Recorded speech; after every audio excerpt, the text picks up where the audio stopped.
நண்பர்கள் எல்லாருக்கும் வணக்கம். நான் ரஜிஷ்குமார் பேசுகிறேன். நம்ம பார்த்தீங்கன்னா இன்றைக்கி பஜாஜ் கம்பெனியோடைய பல்சர் 125 சிசி அணி தான் பார்க்க போகிறோம். இந்த வண்டியில் பார்த்தீங்கன்னா கஸ்டமர் பிரச்சனை என்னென்னா இந்த செக் லைட் எரியுது தான் அவரோட பிரச்சனை. ஃபர்ஸ்ட் ஆஃப் ஆல் நம்ம என்ன பண்ணியிருக்கோன்னா ஓபிடி ஆன் பண்ணி செக் பண்ணோம்.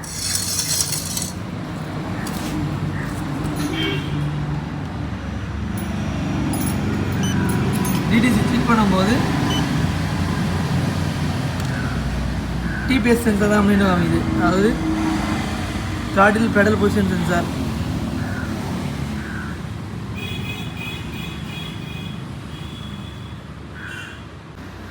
பெரும்பாலும் இந்த பிரச்சனை பார்த்தோன்னா P0121 இதான் எரர் கோடு.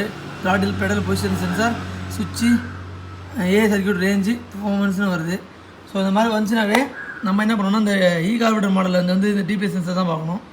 இந்த டிபிஎஸ் சென்சார் நிறைய போகும். ஸோ இந்த டிபிஎஸ் சென்சார் தான் போச்சு.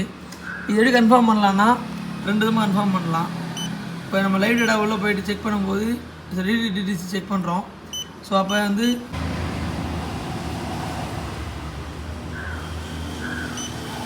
செக் பண்ணும்போது டிபிஎஸோட வேல்யூ பார்த்தீங்கன்னா கம்மியாக வருது.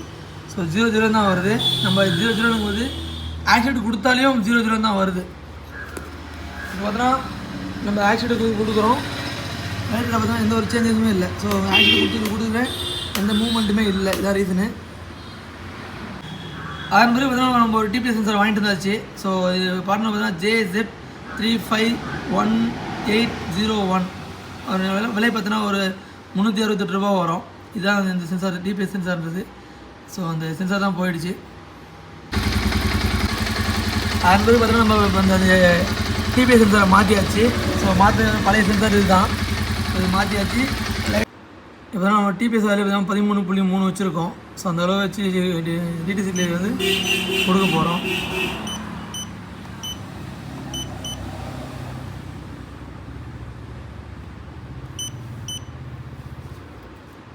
ஸோ நோ ஃபால்ட் கோட், எந்த ஒரு எரர் கோடுமே கிடையாது.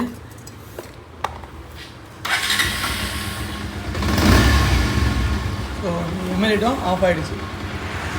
தெரிஞ்சவங்களுக்கு பிரச்சனை இல்லை, தெரியாத பதிவு. நன்றி, வணக்கம்.